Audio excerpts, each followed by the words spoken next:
Morning students. Good morning sir. आज हम लोग सीखेंगे ट्रायल बैलेंस क्या है और ट्रायल बैलेंस से हम लोग को फायदा क्या होता है।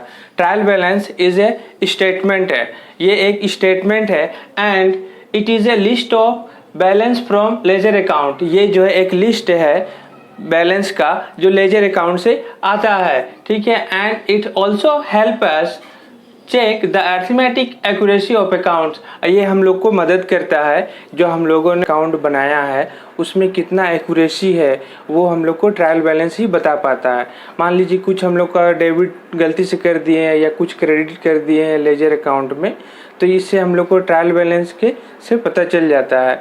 ट्रायल बैलेंस ये अर्थमेटिकली एक्यूरेसी को ये चेक करता है, ठीक है। और जैसे अब हम लोग को पता कैसे चलेगा कि हम लोग को लेजर जो बनाए हैं वो सही है कि नहीं है, तो ये जो एक डेबिट देख रहे कॉलम और दूसरा क्रेडिट कॉलम देख रहे, तो दोनों का यदि टोटल अमाउंट इक्वल होता है तभी हम लोग समझेंगे, टैली कर जाता है दोनों का अमाउंट, तो हम लोग समझेंगे कि हम लोगों ने जो जर्नल बनाया, जर्नल से जो लेजर बनाया तो वो हम लोग का एकदम सही बना है, ठीक है। तो जैसे कि और इसमें क्या है कि आपका जो भी लेजर है तो लेजर में आपका जो बैलेंस रह जाता है उसी को हम लोग ट्रायल बैलेंस में लेके आते हैं।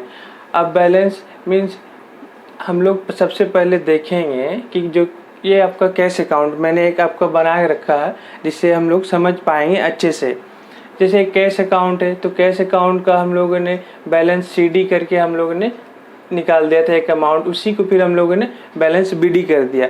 तो हम लोग को सबसे पहले देखना है कि जैसे ये कैश अकाउंट है तो इसका कौन सा साइड, डेबिट साइड है या क्रेडिट साइड ज़्यादा बड़ा था। तो इसमें हम लोग देखते हैं कौन सा बड़ा है, आपका डेबिट साइड बड़ा था, तभी हम लोग जो है क्रेडिट साइड में आपका बैलेंस सीडी निकाल के उसी को हम लोग बैलेंस बीडी निकाल दिए है।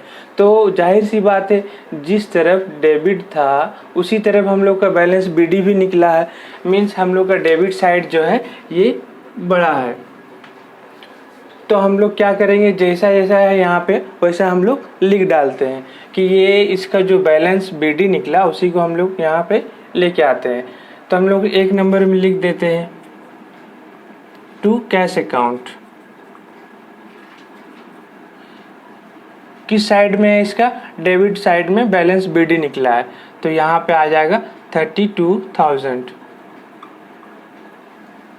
उसके बाद देखते हैं कैपिटल है, ये कैपिटल का आपका एक डेबिट साइड है क्रेडिट साइड है, तो इसका किस साइड में बड़ा अमाउंट था, ये आपका क्रेडिट साइड में अमाउंट बड़ा था। और इसका ठीक ये आपका बैलेंस बीडी भी क्रेडिट साइड में ही आया है। तो बैलेंस बीडी किधर है, बैलेंस बीडी मीन्स ये जो सीडी होता है उसी को हम लोग ट्रांसफ़र कर देते हैं बीडी में, बैरिड डाउन। ओके, तो ये हम लोग देखते हैं कैपिटल में 40,000 जो है आपका क्रेडिट में बैलेंस है, कैपिटल अकाउंट। कैपिटल की साइड में, क्रेडिट साइड में 40,000 है।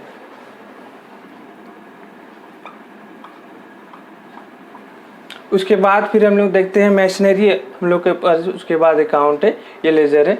तो हम लोग देखते हैं इसे किस साइड में बड़ा अमाउंट था, डेबिट साइड में बड़ा अमाउंट था। ये जो बैलेंस बीडी भी आया है ट्रांसफ़र सीडी से होकर, ये डेबिट साइड में ही है 3,000। तो हम लोग किस साइड में लिखेंगे, आगे लिख देंगे सीरियल नंबर 3 मशीनरी अकाउंट।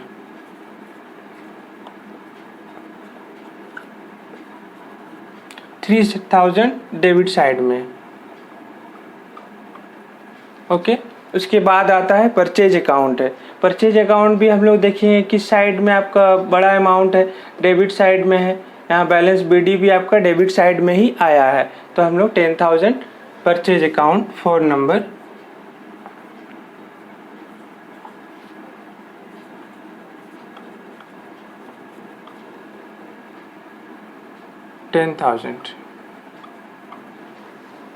उसके बाद हम लोग ये पास है सेल्स अकाउंट।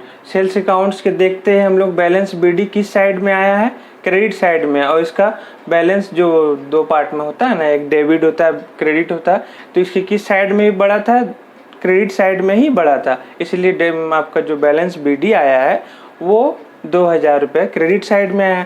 तो हम लोग यहाँ लिखेंगे सेल्स अकाउंट। किस साइड में, क्रेडिट साइड में है 2000 जिस साइड में रहेगा, जैसे मान लेते हैं जिस साइड में आपका बैलेंस BD निकला है उसी साइड में हम लोग यहाँ पे लिख देंगे। अब ठीक उसी तरह आपका रूम रेंट रिसीव्ड अकाउंट है।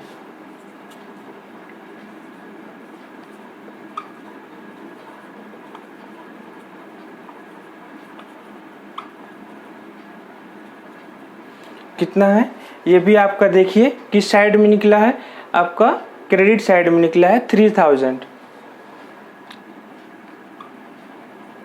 अब दोनों को हम लोग इक्वल कर देंगे, टैली ऐड कर देते हैं।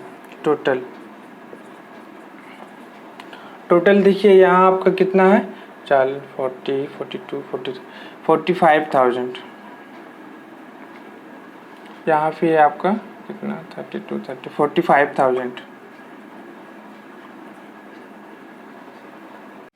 तो देखिए दोस्तों ये हम लोग का जो है टैली कर गया है, मीन्स दोनों का अमाउंट सेम हो गया है। दैट मीन्स हम लोगों ने जो लेजर पास किया है वो एकदम एक्यूरेट बना है, तभी तो हम लोग का ये मैच कर गया। इन केस हम लोगों ने गलती किया होता तो हम लोग का ये जो है मैच नहीं करता। तो देखिए कितना आसान से ये आपका ट्रायल बैलेंस था।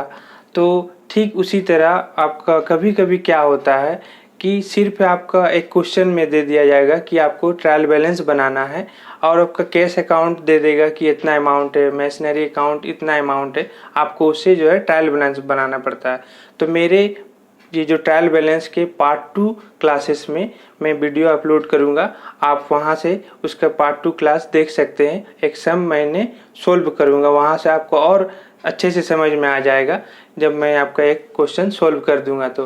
और मैं आपको एक बात बताना चाहता हूं कि आपको जर्नल एंट्री सीखना है और फिर जर्नल एंट्री से लेजर सीखना है, तो ये दोनों वीडियो मैंने ऑलरेडी अपलोड कर रखा है आपके लिए।